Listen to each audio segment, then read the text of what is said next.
नमस्कार, मेरा नाम है अंशुल शर्मा और आप देख रहे हैं हिमाचल की बात। हिमाचल के इतिहास की श्रृंखला में हम शिमला जिले के इतिहास को कवर कर चुके हैं और आज हम शुरू कर रहे हैं चंबा जिले का इतिहास। हिमाचल की सुकून भरी पहाड़ियों में सैलानी अक्सर खुद को ढूंढने निकल पड़ते हैं, लेकिन इन पहाड़ियों में इतिहास की कहानियां भी दबी हैं, जो आज के पर्यटन के शोर में कहीं खो सी गई है। यह कहानी है राजा मरु की, जिन्होंने आज से 1500 साल पहले अयोध्या से आकर चंबा में अपना शासन स्थापित किया। मान्यता है कि राजा मरु भगवान राम के पुत्र कुश के वंशज, जिन्होंने गंगा घाटी को छोड़ पहाड़ों की ओर आने का फैसला किया। लेकिन आखिर ये यात्रा हुई कैसे? क्यों राजा मरु ने अयोध्या छोड़कर भरमौर आने का फैसला लिया और एक ऐसा राज्य बसाया जो सदियों तक आक्रांताओं से सुरक्षित रहा? चंबा जिले के इतिहास का मुख्य स्रोत है वहां की वंशावली, जिसमें चंबा पर राज करने वाले सभी राजाओं की सूची दी गई है। वंशावली के अलावा बहुत से शिलालेख मिले हैं जो चंबा जिले के अलग अलग प्राचीन मंदिरों में आज भी विद्यमान है। इन शिलालेखों के माध्यम से हमें चंबा के प्राचीन इतिहास को समझने में काफी मदद मिल जाती है। चंबा भारतवर्ष के प्राचीन राज्यों में से एक है। दुर्गम पहाड़ियों से घिरे होने के कारण यह इलाका मुस्लिम आक्रांताओं से अधिकांश समय के लिए सुरक्षित रहा। इतिहासकार मानते हैं कि चंबा राज्य की स्थापना 6वीं शताब्दी के आसपास की गई थी। वंशावली में सबसे पहला नाम राजा मरु का आता है, जिन्हें चंबा राज्य का संस्थापक माना जाता है। हालांकि जब इन्होंने इस राज्य की नींव डाली तब इसकी राजधानी भरमौर थी, जो आज चंबा जिले की एक छोटी सी तहसील है। भरमौर का पुराना नाम ब्रह्मपुर है, जो बाद के समय में भरमौर के नाम से ही जाना जाने लगा। चंबा की वंशावली एवं लोक कथाओं से हमें पता चलता है कि राजा मरु ने भरमौर में चंबा राज्य की स्थापना की थी। और राजा मरु कौन थे और कहां से आए थे, उनसे पहले इस क्षेत्र में किसका शासन था, ये जानना भी जरूरी हो जाता है। चंबा के राजा स्वयं को सूर्यवंशी क्षत्रिय कहते हैं और उनकी वंशावली भगवान नारायण से प्रारंभ होती है, जो श्री राम जी के पुत्र कुश से होते हुए राजा मरु तक आती है। ऐसा माना जाता है कि चंबा के राजाओं का मूल स्थान पहले अयोध्या था, जहां से निकलकर वे कल्प नामक स्थान पर बस गए थे, जो कि गंगा घाटी में स्थित है। अब इन राजाओं की कल्प से चंबा तक आने की कहानी बड़ी रोचक है। वंशावली और प्रचलित कथाओं के अनुसार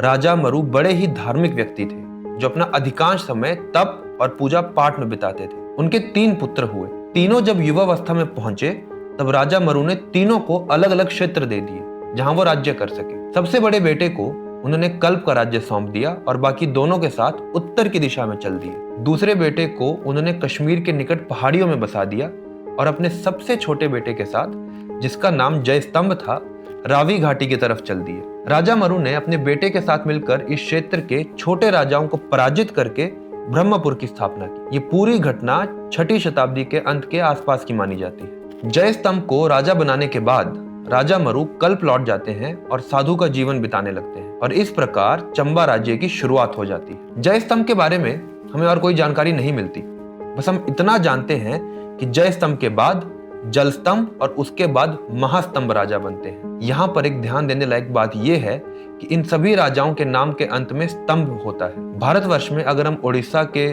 सुलिका राज्यवंश और असम के एक मलेच्छ राज्यवंश को छोड़ दें तो किसी भी राजवंश के राजाओं के नाम में हमें स्तंभ देखने को नहीं मिलता है। हालांकि इससे हम ये सिद्ध नहीं कर सकते कि चंबा के राजाओं का सुलिका राज्यवंश से कोई संबंध है। महास्तंभ के बाद आदित्य वर्मन नाम के राजा भरमौर की गद्दी पर विराजते हैं, जिनका नाम वंशावली में आदि वर्मन नाम दिया गया है। रोचक तथ्य ये है कि आदि वर्मन पहले ऐसे राजा हैं जिनके नाम में हमें स्तंभ की जगह वर्मन देखने को मिलता है। आदित्य वर्मन के बाद से सभी राजा अपने नाम में वर्मन का प्रयोग करने लगते हैं। राजा मेरू वर्मन, जिन्होंने चंबा में मणि महेश मंदिर का निर्माण करवाया, उन्होंने अपने शिलालेख में आदित्य वर्मन को पितामह का पिता बताया है, किंतु उन्होंने अपने शिलालेख में जयस्तंभ, जलस्तंभ या महास्तंभ के नाम का उल्लेख नहीं किया है। विद्वानों की माने तो आदित्य वर्मन के पहले जो राजा हुए वो वैदिक धर्म के परिधि से बाहर थे। वहीं आदित्य वर्मन पहले राजा थे जो पूरी तरह से वैदिक धर्म को स्वीकार कर चुके थे। संभवतः इसी कारण से मेरू वर्मन अपने शिलालेख में उन राजाओं का नाम उल्लेखित करने से बचना चाहते हैं। आदित्य वर्मा का शासनकाल 7वीं शताब्दी के शुरुआत से प्रारंभ हुआ। हमें यह ध्यान में रखना होगा कि हमें इन राजाओं का निश्चित समय नहीं मालूम है, क्योंकि इनके कोई शिलालेख हमें नहीं मिले। हालांकि इनका नाम बाद के राजाओं के शिलालेख में आता है। साक्ष्यों के आधार पर विद्वान ये अनुमान लगाते हैं कि इनका शासन 620 ईस्वी से प्रारंभ हुआ होगा। आदित्य वर्मन के बाद